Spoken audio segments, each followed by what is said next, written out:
Assalamualaikum warahmatullahi wabarakatuh. Gimana kabarnya anak-anak hari ini? Semoga sehat selalu ya. Pada pertemuan kali ini, Dia akan membahas materi jejak ulama Indonesia yang mendunia. Sebelum kita masuk ke materi, terlebih dahulu kita harus mengetahui apa tujuan pembelajaran materi ini.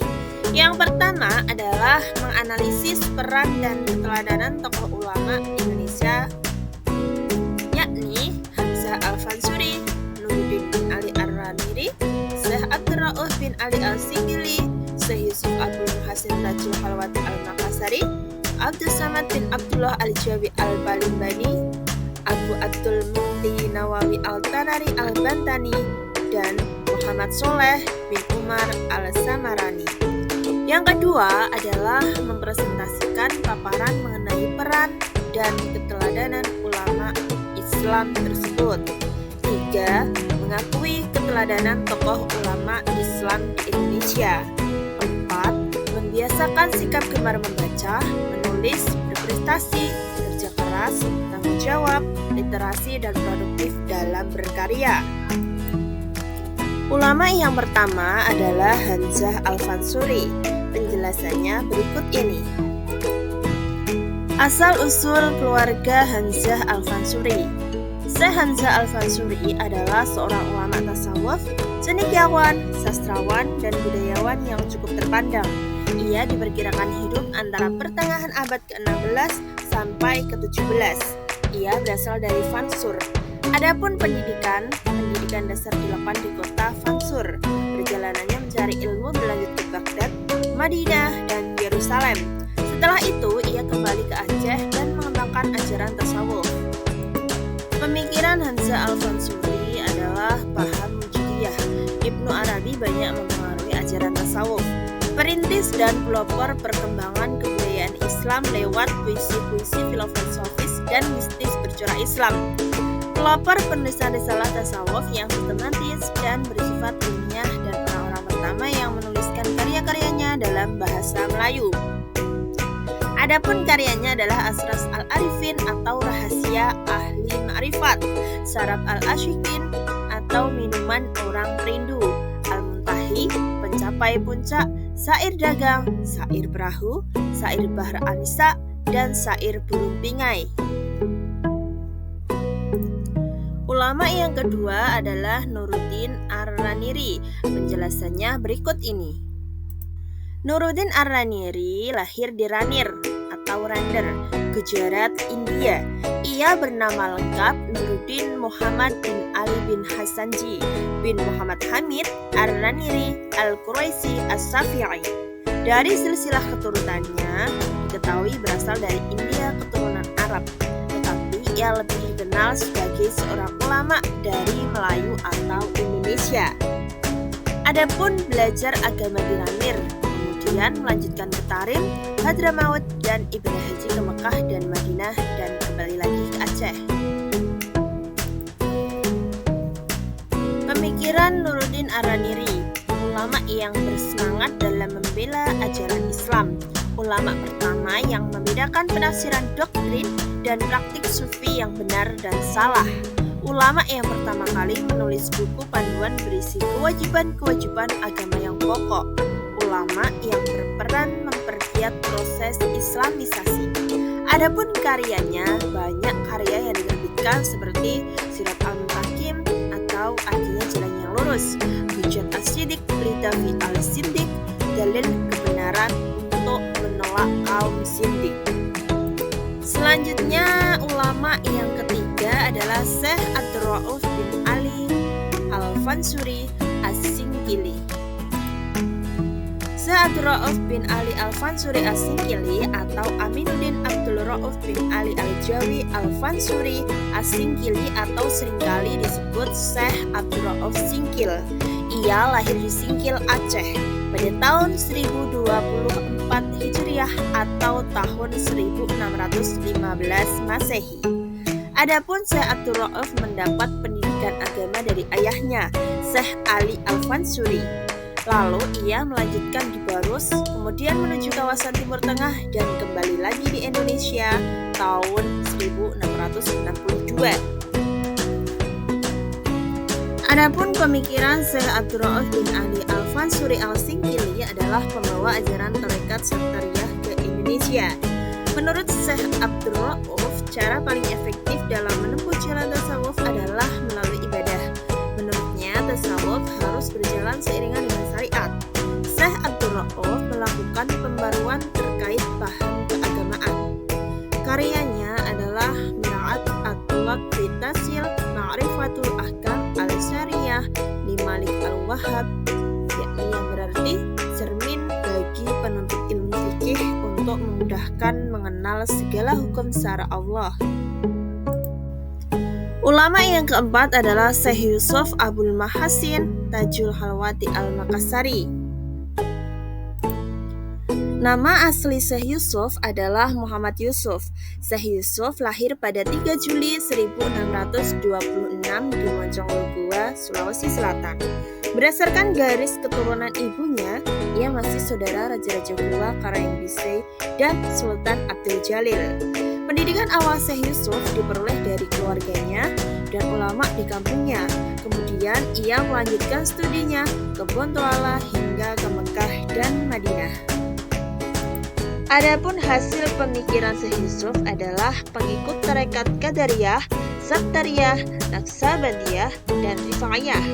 Konsep tasawuf Syekh Yusuf adalah pemurnian kepercayaan, akidah pada keesaan Allah Subhanahu wa Ta'ala. Pokok pembahasan tarikatnya menyangkut segala upaya berlandaskan pada kualitas akhlak dengan menekankan amal soleh dan dzikir. Beberapa karya di antaranya adalah Zubdat al-Asrar fi Tahqiq Bad Masyarib al-Ahyar, Tats al-Asrar fi Tahqiq Masyrab al-Arifin min Ahl al-Istibsar, Matalib as-Salikin yang dicari oleh Salik, Fathu Kaifiyat az-Zikir, Safinatun Najah yang berarti bahtera keselamatan.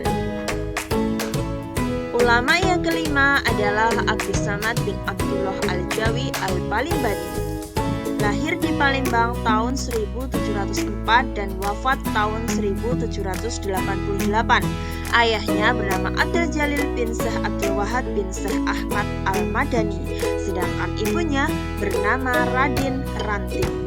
Adapun pendidikan Abdus Samad menjalani masa kecilnya di Palembang. Di sana ia belajar dari buku-buku ulama terkenal hingga akhirnya pada saat remaja ia memutuskan untuk ke Mekah.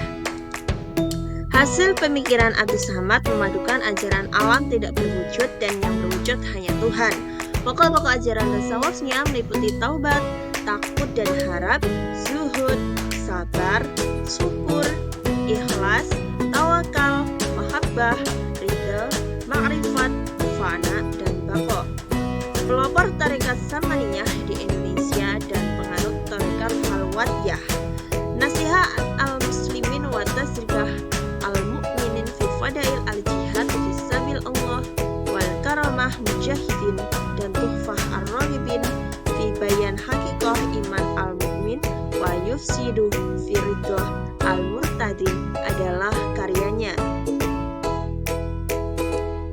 Ulama yang keenam, Nawawi al-Bantani. Nama aslinya adalah Nawawi bin Umar bin Arabi, lahir tahun 1813 dari keluarga agamis di desa Tanara, Serang, Banten. Di kalangan keluarganya, Syekh Nawawi dikenal dengan nama Abu Abdul Mukti. Sejak kecil, Syekh Nawawi telah mendapatkan pendidikan agama dari orang tuanya. Pelajaran yang diterimanya antara lain bahasa Arab, fikih, dan ilmu tafsir. Lalu melanjutkan kembali selama 3 tahun ke Mekah dan Madinah. Pemikiran Nawawi al-Bantani menginspirasi ulama Jawi lebih tekun dan gigih. Masyarakat Islam di Indonesia harus dibebaskan dari penjajahan Belanda, menghadapi penjajah dengan melalui pendidikan. Mendukung faham sufisme Imam Ghazali, menyatakan keharaman bertaklid bagi imam madhab yang 4. Beberapa karya seperti dalam ilmu tafsir yakni Tafsir Al-Munir li Ma'alim Al-Tanzil, Hilyat Ash-Shibhan, fi Syarah Lubab Al-Hadis As-Suyuti. Dan ulama yang terakhir adalah Muhammad Shaleh bin Umar As-Samarani. Dikenal dengan nama Kiai Soleh Darat, lahir pada tahun 1820 Masehi atau 1235 Hijriah di Desa Kedung, Jumbleng, Mayong, Jepara. Dengan latar belakang agama keluarganya yang kuat, Kiai Soleh Darat mulai belajar membaca Al-Quran dan ilmu agama sejak kecil. Ia belajar dari ayahnya sebelum menimba ilmu ke tempat yang jauh. Setelah besar, ia pergi ke berbagai tempat untuk belajar ilmu agama kepada ulama yang berbeda-beda. Kiai Soleh Darat menganut paham teologi Asy'ariyah dan Maturidiyah. Keridhaan dan rahmat Allah Subhanahu wa Ta'ala dapat dicapai dengan melaksanakan 3 komponen, yakni syariat, tarekat, dan hakikat. Di antara hasil karyanya adalah sebagai berikut: Syarh Al-Hikam, Ujiat Metik Saki Ihya Ulumuddin, Hidayatul Ar-Rahman. Keteladanan para tokoh ulama Islam di Indonesia, yakni 1. Kegigihan dalam menuntut ilmu. Kegigihan ulama tidak memandang jarak dan waktu yang sudah dilalui. 2. Bersedia mengajarkan ilmu. Mengajarkan ilmu merupakan bentuk pengamalan setelah menuntut ilmu. Dan yang ketiga adalah menghormati guru. Cara menghormati guru dapat dilakukan dengan menuliskan nama gurunya, mengucapkan terima kasih, dan mendoakan guru-gurunya dalam karya-karyanya. Dan yang terakhir adalah menghasilkan karya. Mencerdaskan umat dan tersambungnya ilmu dapat juga dilakukan dengan menghasilkan karya. Lalu bagaimanakah kita bisa membiasakan diri bersikap gemar membaca, menulis, semangat kebangsaan, berprestasi, kerja keras, tanggung jawab, literasi, dan produktif dalam berkarya? Kita simak penjelasannya berikut ini. 1. Sikap gemar membaca.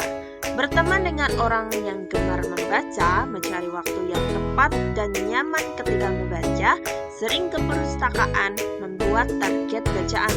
2. Sikap gemar menulis. Diawali gemar membaca, menjadikan menulis adalah hobi, memulai dengan tulisan yang sederhana. 3. Semangat kebangsaan. Memiliki kebangsaan dengan para ulama, menghargai para pahlawan, selalu berkontribusi untuk kejayaan negeri. 4. Sikap berprestasi. Bersedia bekerja keras, tidak bermalas-malasan, dan cepat putus asa. 5. Sikap kerja keras. Niat hanya kepada Allah Subhanahu wa Ta'ala. Mengawali dan mengakhiri pekerjaan dengan mengagungkan Allah Subhanahu wa Ta'ala. Bekerja dengan sepenuh hati, ikhtiar pada Allah Subhanahu wa Ta'ala. 6. Sikap tanggung jawab. Mengerjakan tugas dengan sungguh-sungguh sebaik-baiknya dan tepat waktu. 7. Sikap gemar literasi.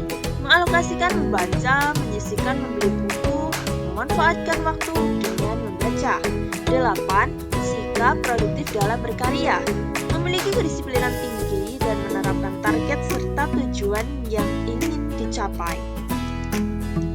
Demikian penjelasan mengenai materi jejak ulama di Indonesia yang mendunia. Semoga bermanfaat. Sampai bertemu di pertemuan selanjutnya. Terima kasih. Wassalamualaikum warahmatullahi wabarakatuh.